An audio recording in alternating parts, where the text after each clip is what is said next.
Hey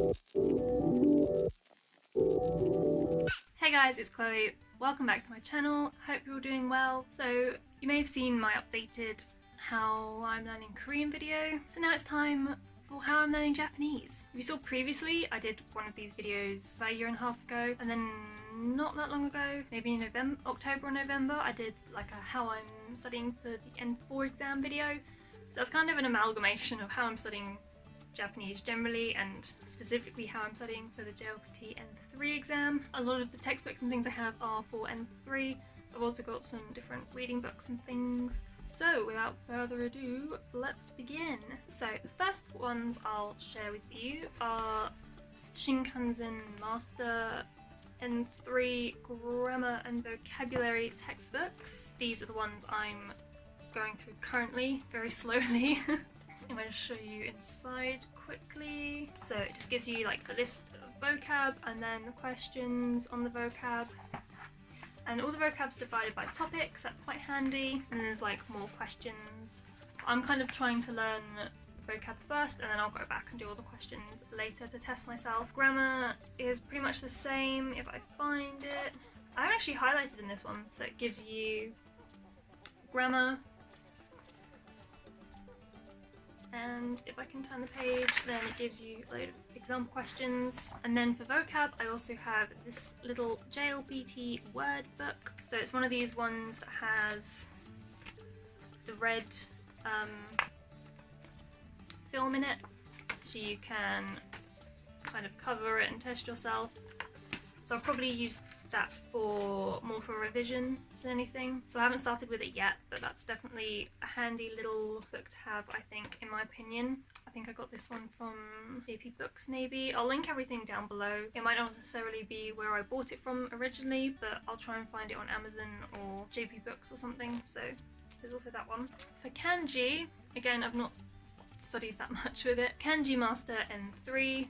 I also had the N5 and the N4 books, which I would have spoken about in my previous videos. The same kind of thing, there's just a lot more kanji. Yeah, so it just gives you like more kanji per page. Yeah, there's just a lot more to cover. There's a lot more characters, obviously, because it's a high level. So it's still not that thick, but that's because there's more per page. Does it say how many characters there are? 376 characters covered in this book, I think. But yeah, to be honest, I kind of pick up kanji a lot easier because I see it in the vocab as well. So I'm not too worried about the vocab, about the kanji. So this is the only kanji book I actually have. Yeah, I kind of make Quizlet flashcards for everything as I go.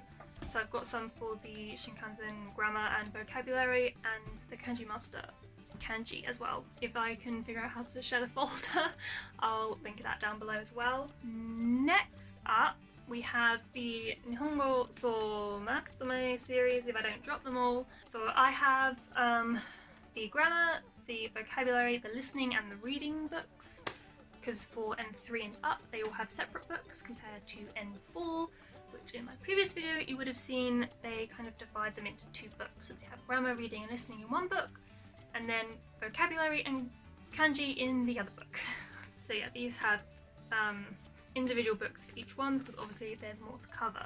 I haven't printed it, but I'm going to be using the Udemy N3 course as well. I used it for N4 and I really liked it, so I'm going to be using the N3 course as well. I'm probably going to use the N3 course once I finish the Shinkansen books, and then I'll move on to the Matome textbook series. Grammar and vocabulary will be more for review and things like that, and then the reading and the listening will obviously be more to test myself. So if I briefly show you the inside, oh, there's still these little cards inside. If I briefly show you what they look like, it's pretty much the same as the N4 ones. Obviously there's just more to cover. So it gives you the grammar, gives you some practice questions, and then at the end of the week gives you a big old page to review. So I'll probably go through these in more detail once I've used them. Obviously I haven't used them yet, so I won't do a full review or anything just now. And then for vocabulary, again, same kind of thing as the previous book. It gives you like the list and the questions, and as well it kind of does them by topic. So this one is about cleaning. So it gives you different words based on cleaning. For example, put your apron on. That's a key word to know. To push the couch aside. It's all really important vocabulary. And then again, at the end of the week, the review questions. Because it's all divided up into different weeks, which I really like. I'm going to try with this one to actually stick to the weekly layout. Because with the last one I kind of just did a lesson here and there. But I'm going to try and actually like keep to the time frame, because I think it's 6 weeks. Yeah, there's 6 weeks. Just hit myself in the head. Each one's meant to be 6 weeks, so I'll probably do like the grammar and vocabulary together, and then maybe the reading and the listening together. So 12 weeks altogether for the Soul Matinee series. And this is the reading book. So yeah, again, it just gives you lots of different kinds of reading, lots of different kinds of texts. It has things like emails and posters, all that good stuff, and then it asks you different questions about what you've read, like here. If I show you, it's got different graphs and things you have to read, and then answer questions about. I'm getting so tongue-tied because there's so many books, I'm trying to get through them all. So yeah, this is like more of a practice book rather than a studying book. Like, I don't think it really teaches you the grammar or anything. It's kind of assuming you've studied from the other books, so it's just using what you would have learnt already. Same with the listening. It just gives you a little bit, and then you listen to it and answer the questions down here. And then at the back it's got like the listening scripts and the answers and stuff, so I won't spoil any of them for you. That's all in there. And it has 2 CDs. I keep all my CDs in a separate CD case, so the CDs aren't in here, which is why I bend the book a lot. Right, the next one I also got is the Try N3 textbook. I didn't use this one for N4, but I see a lot of people on like Instagram and Tumblr and stuff using this book, so I thought for N3 I'd try it out. And I'm like, obviously because I'm not using it yet, I haven't looked through it that much, so I'm just quickly looking through it now so I have something to talk about. So it kind of gives you the grammar and stuff it uses and like how to use it. So like here, gives you the grammar point. Yeah, it gives you the grammar point there, and then kind of explains it a bit. Gives you some example questions, example sentences. I'm getting so flustered. And then yeah, they've got pages of review questions and things. So yeah, I think this looks like it'll be really useful. Like I said, I haven't used the M4 one, so I'm not 100% sure what to expect. But once I get going with it, I'll probably do a review of some kind, because I love textbooks and reviews are just something that I find fun to do. Okie dokie, right. The rest of these now are kind of all practice question books. That's the one I'm looking for. So I have the 500 questions for N3. It's the same as the Soul Matinee series. It's got little animals on the front. This one is just kanji, vocabulary and grammar. So if I just show you the inside of one of the pages, I'll try and like not give you the answers. So it gives you like 1 question for kanji, 1 question for vocabulary, and 1 question for grammar. And then on the back it has the answers and some explanations. So you can check if you got it right, and if you got it wrong, you can kind of see where you went wrong. And I really love books like this that actually explain the answers, because I feel like you can actually learn so much, like not just from getting it wrong, but from having it explained, like why you got it wrong.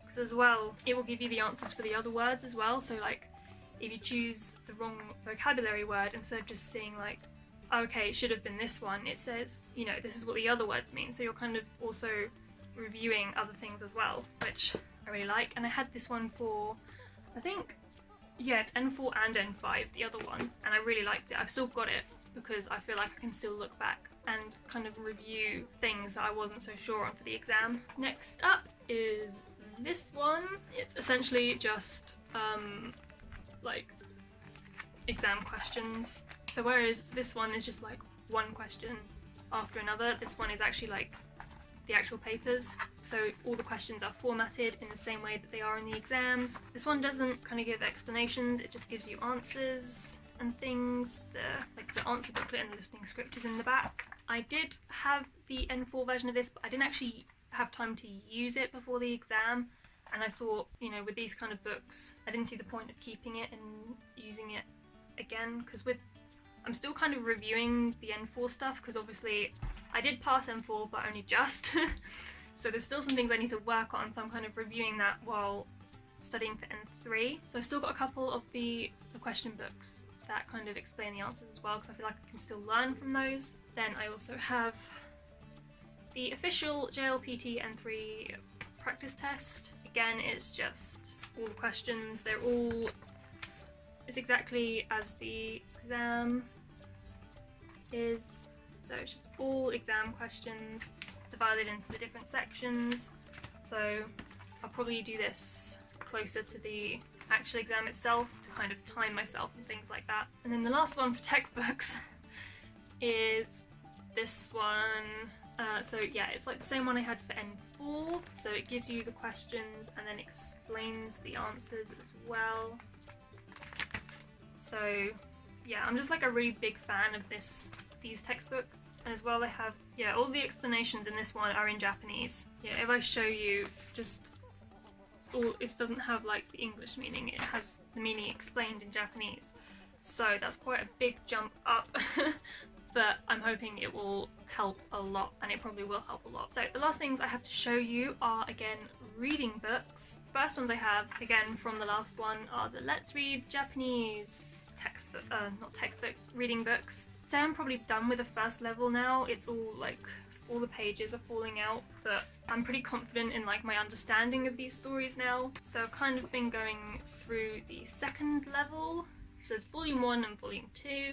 I think I have read a couple. Which ones have I read? I've kind of flicked through and like started reading some.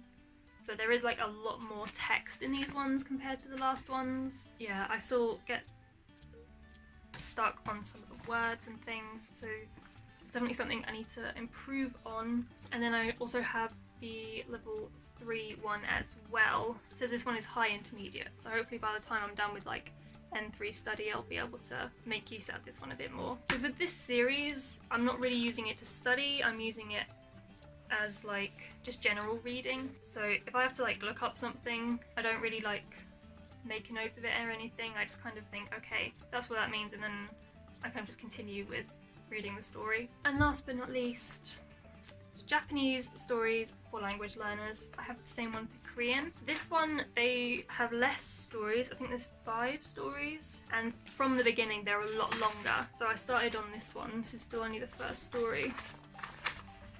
Ugh. But it's like, there's a lot more text in this one from the get-go. And then it gives you translator's notes, which I think is a nice touch, because there's some things obviously that are hard to translate or might not make sense. And then, yeah, they've got like the list of vocabulary, so I highlight the words I don't know, and then I write them in a designated notebook I have, and then it has practice questions. So like with the easy Korean reading for beginners, I'll write out the whole story and highlight the words I don't know, and then write out the vocab I don't know. I don't actually have a Quizlet set for this one because I'm kind of learning words from the JLPT textbooks more. I'm focusing more on the JLPT study, but maybe that's something I'll do. Maybe once I kind of work through the rest of this book, I'll make a Quizlet set for each of the stories. So yeah, that's all I have for Japanese currently. I'm not sure when I'm going to take the N3 exam, because I was thinking of maybe at the end of this year, so this December, because I'm going to have like 4 months over summer that I'm not going to have like uni work and stuff, so I can just focus on languages.